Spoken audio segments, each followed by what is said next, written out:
आज जो मैं आपको बात बताने आया हूं, जो सूचना देने आया हूं, वो एक तरफ तो अफसोस की बात है, दूसरी तरफ विश्वास की बात है। आज जैसे मैं संविधान की चर्चा कर रहा हूं, उसी तरह से बाबा रामदेव ने देश को योग की शिक्षा के लिए, योग का ज्ञान देने के लिए जगाया है। तो अफसोस की बात क्या है कि योग की शिक्षा के नाम पर जगाने के बाद बाबा बहुत बड़े व्यापारी बन गए और अब हर तरह के न केवल उत्पाद बेचने लगे, बल्कि इनकी दवाएं लोग खरीदें, इसके लिए एलोपैथी के प्रति ये अविश्वास पैदा करने लगे, जानबूझकर झूठ फैलाने लगे। कि देखिए दोस्तों, ये खुद एम्स में भर्ती होते हैं, लेकिन इन्होंने एलोपैथ का दुष्प्रचार किया। आप अपना कोई विचार रखिए, आप कोई नया आविष्कार करिए।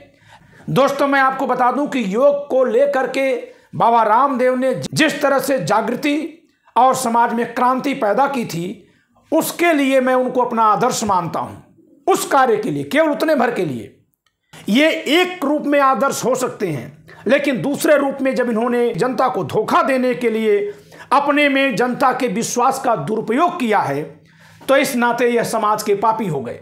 मानो सरकार इनके समर्थन की है तो संविधान इनकी मुट्ठी में हो, और तब सुप्रीम कोर्ट ने इनको समझा दिया है कि संविधान की ताकत के आगे बड़े बड़ों को शरणागत होना पड़ता है।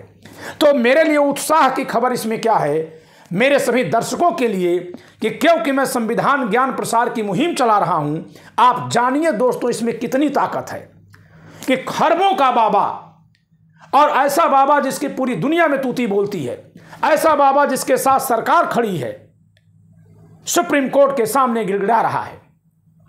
हेलो दोस्तों, आप सभी का the logical Indian YouTube channel में बहुत बहुत स्वागत है। मैं हूं एडवोकेट पंकज कुमार त्रिपाठी, और दोस्तों आप सब जानते हैं कि मैं संविधान ज्ञान प्रसार की मुहिम में लगा हुआ हूं।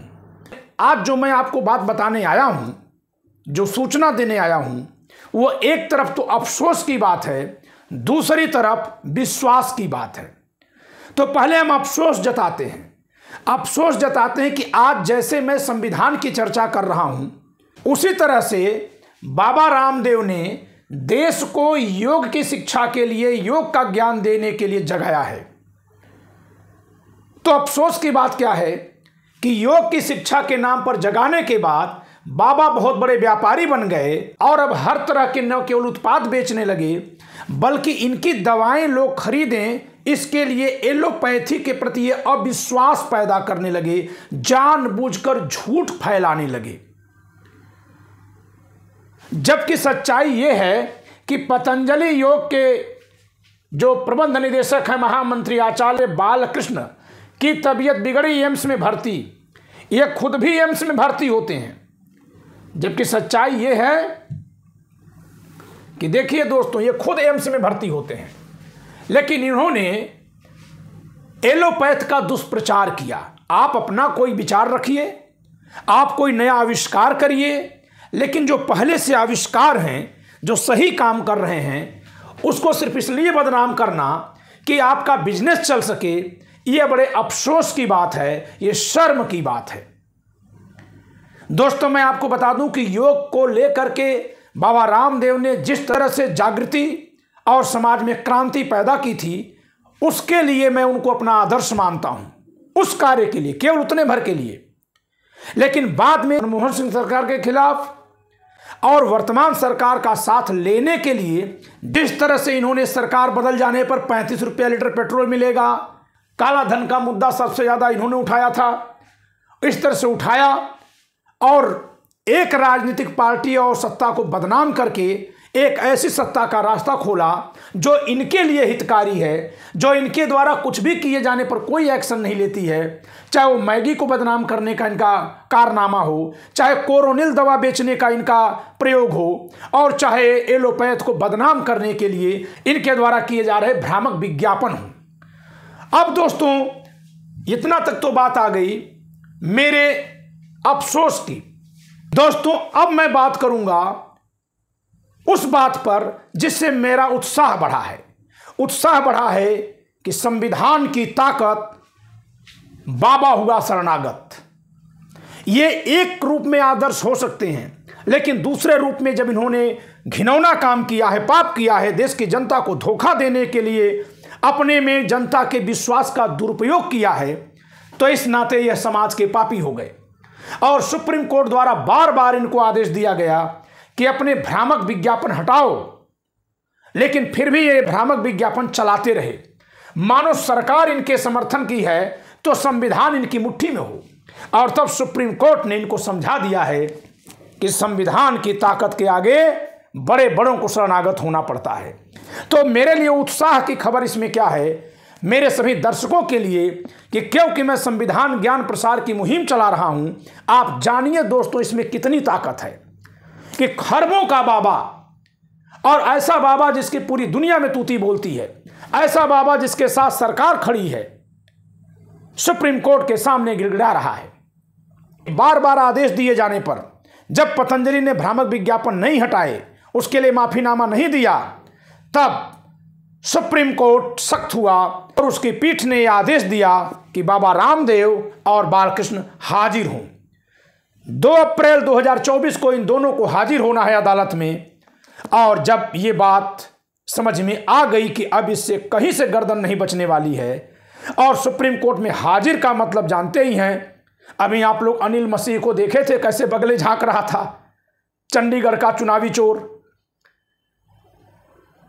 तो विज्ञापन में फरेबी करने वाले जब जाएंगे अदालत के सामने तो इनकी घिघी बंध जाएगी। सरकार के सामने तो सलवार पहन के निकल लिए थे, लेकिन संविधान की ताकत से खड़ी जो सुप्रीम कोर्ट है, वो जब जनता के हितों के नाम पर इनसे सवाल करना शुरू करेगी तो इनकी सिसकी भी नहीं निकल पाएगी। और यही कारण है कि जल्दी जल्दी इन दोनों ने माफीनामा दे दिया कि हम बिना शर्त माफी मांगते हैं कि हम वो विज्ञापन हटा रहे हैं, हमने जो झूठा विज्ञापन किया है उसके लिए माफी मांगते हैं।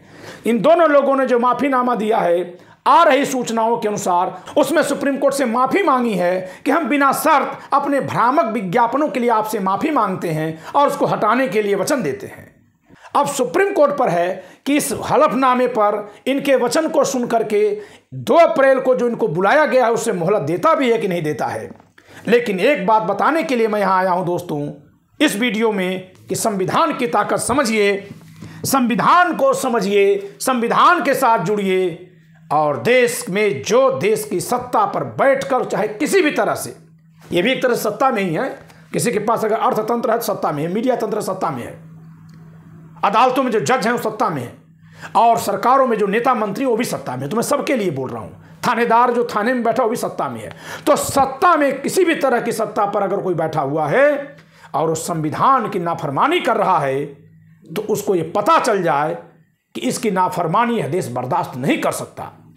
और यह देश जब बर्दाश्त नहीं कर सकता तो कोई हिंसक तरीके से नहीं निपटेगा, बल्कि संविधान में इतनी सख्त प्रक्रिया दी गई है, इतनी सक्षम अदालतें बनाई गई हैं, इतना अच्छा तंत्र बनाया गया है कि ऐसे लोगों को संविधान के रास्ते पर संवैधानिक तरीके से लौटने के लिए विवश किया जाएगा।